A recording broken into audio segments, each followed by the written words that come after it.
Welcome back to our channel R learning classes. आज हम पढ़ने वाले हैं क्लास 10th की मैथ्स का chapter number 3 pair of linear equation in two variable. आपको ये जो चैप्टर का नेम है इसको देख के कुछ याद आ रहा होगा, हल्का हल्का याद क्या आ रहा होगा मैं बताता हूँ। Linear equation in two variables ये आपको याद आ रहा होगा क्योंकि ये आपने क्लास 9th में एक चैप्टर पढ़ा हुआ है। लेकिन यहाँ पे एक जो एक्स्ट्रा पार्ट है वो क्या है, पेयर। पेयर का मतलब आप जानते ही हैं, शूज के पेयर होते हैं। आजकल लोग भी पेयर में बनते हैं, ठीक है, लड़का लड़की बॉयफ्रेंड गर्लफ्रेंड, ठीक है, तो वो भी क्या होता है, पेयर होता है। तो यहाँ पे क्या होगा, अब दो कपल्स होंगे किसके, इक्वेशन के, मतलब दो इक्वेशन होंगी कपल वाली, तो उसको हम बोलते हैं क्या, pair of linear equation in two variable. Linear equation in two variable आपको पता है, और पेयर का मतलब दो। तो यहाँ पे आपको दो इक्वेशन के बारे में पढ़ना है एक साथ, ठीक है। तो पहले चलिए देखते हैं, एक बार रिवाइज कर लेते हैं लीनियर इक्वेशन क्या होती है। लीनियर इक्वेशन देखिए क्या होती है, वह इक्वेशन जो कि ग्राफिकल में, ग्राफ में, मतलब अगर आपका जो ये एक्स एक्सिस और वाई एक्सिस है, ठीक है, सॉरी ये वाई एक्सिस है और ये एक्स एक्सिस है, उल्टा बोल गया मैं, ये एक्स एक्सिस है और ये आपकी वाई एक्सिस है, ठीक है। आप पिछली वीडियो उठा के देखिएगा क्लास 9th की हमारी, उसमें आपको दिखाया गया है कि लीनियर इक्वेशन को कैसे हम ग्राफिकल वे में रिप्रेजेंट करते हैं। तो फॉर एग्जांपल ए बी एक लाइन है, ठीक है, तो ये क्या है, स्ट्रेट लाइन है।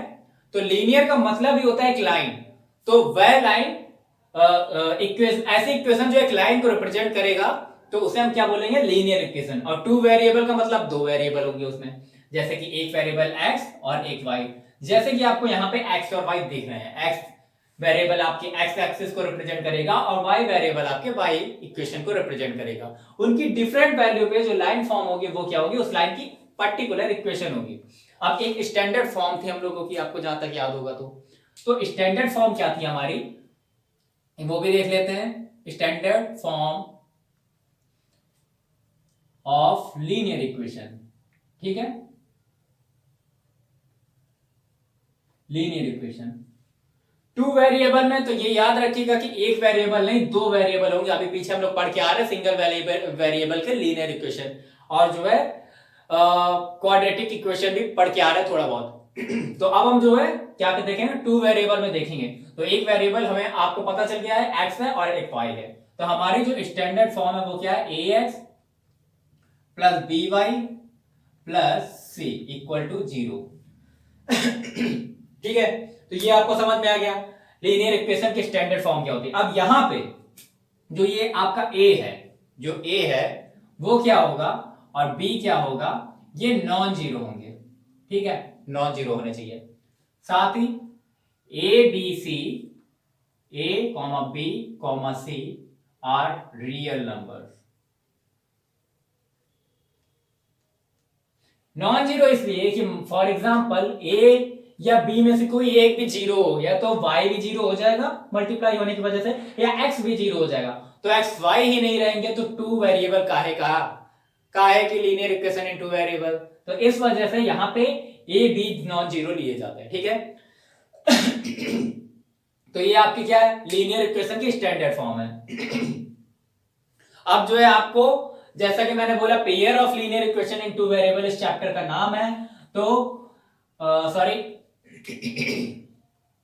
a comma b does not equal to 0। एक और कंडीशन मैं भूल गया बताना आपको, और कंडीशन होती है वो ये कि a square plus b square कभी भी जीरो नहीं होना चाहिए।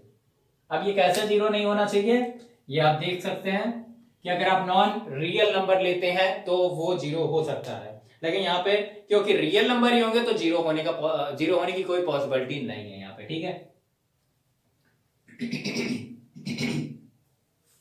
तो देखिए ये तो आपकी चलिए होगी सिंगल लाइन, सिंगल लाइन है।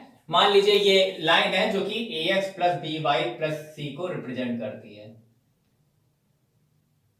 B Y plus C equal to 0 को रिप्रेजेंट करती है। अब अगर केवल इतना लिखा होता, ठीक है, तो ये केवल एक लाइन होती, ठीक है। जब किसी में इक्वल साइन लग जाता है और इक्वल के इक्वल में, मतलब इक्वल के राइट साइड में या लेफ्ट साइड में कोई और चीज लिखी होती है, तो मतलब यहां पे आती है दोनों चीजों को बैलेंस करने वाली पोजीशन, ठीक है। तो जब इक्वल आता है तब हम उसे क्या बोलते हैं, इस वजह से हम उसको बोलते हैं इक्वेशन, ठीक है।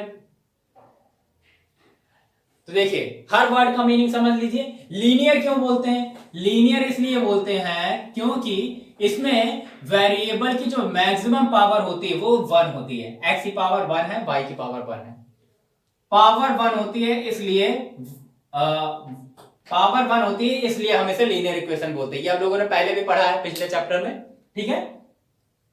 इक्वेशन क्यों बोलते हैं? क्योंकि इक्वल साइन लगा होता है, इस वजह से हम इसे इक्वेशन बोलते हैं, ठीक है।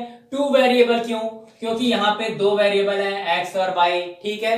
तो ये भी आपको समझ में आ गया, linear equation in two variable. अब कोई भी ऐसी इक्वेशन होगी तो वो क्या लीनियर इक्वेशन ही कहलाएगी। और साथ में लीनियर इक्वेशन का मतलब ये भी है कि वो कोई भी ऐसा इक्वेशन होगा आपके पास तो वो हमेशा एक स्ट्रेट लाइन ही फॉर्म करेगा। ऐसे हो सकता है, ऐसे हो सकता है, ऐसे हो सकता है, पर होगी एक स्ट्रेट लाइन ही, और इस ग्राफ पे ही होगी, ठीक है।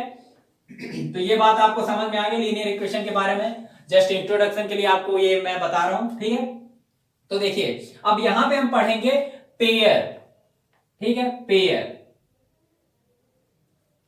Pair of linear equation in two variable है, ठीक है। तो पहली लीनियर इक्वेशन हम मान लेते हैं क्या, a1x plus b1y plus c1 equal to 0।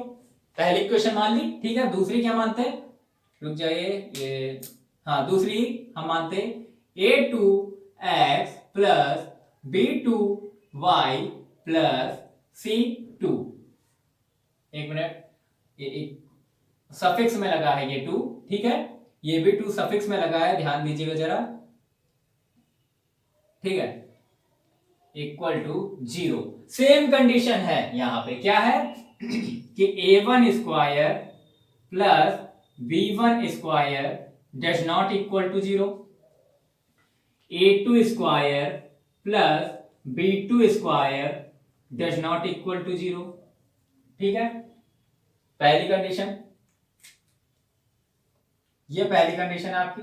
उसके बाद आपकी जो कंडीशन है a1 b1 और a2 b2 non zero, zero नहीं हो सकते हैं, ठीक है। उसके बाद आपकी एक कंडीशन है कि a1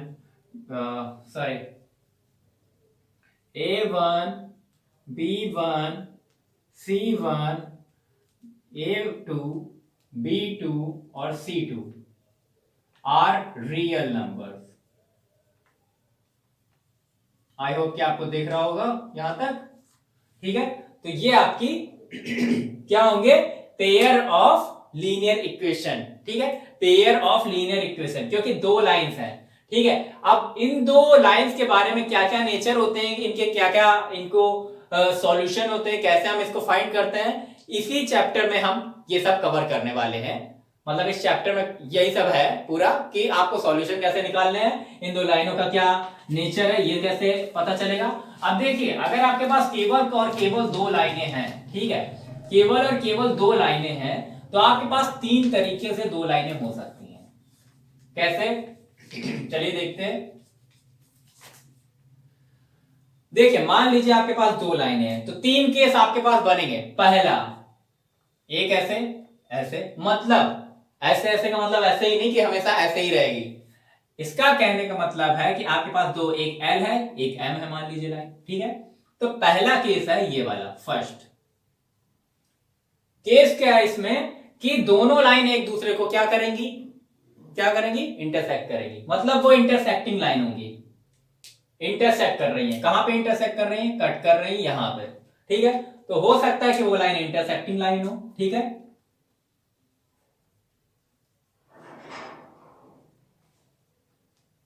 इंटरसेक्टिंग हो सकती है वो लाइन। दूसरा केस क्या होगा, दूसरा केस हो सकता है कि वो नॉन इंटरसेक्टिंग हो या पैरेलल हो, एक ही बात है।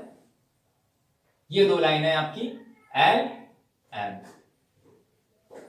क्या हुई, ये लाइन पैरेलल है। तो दूसरा केस ये हो सकता है, पैरेलल हो,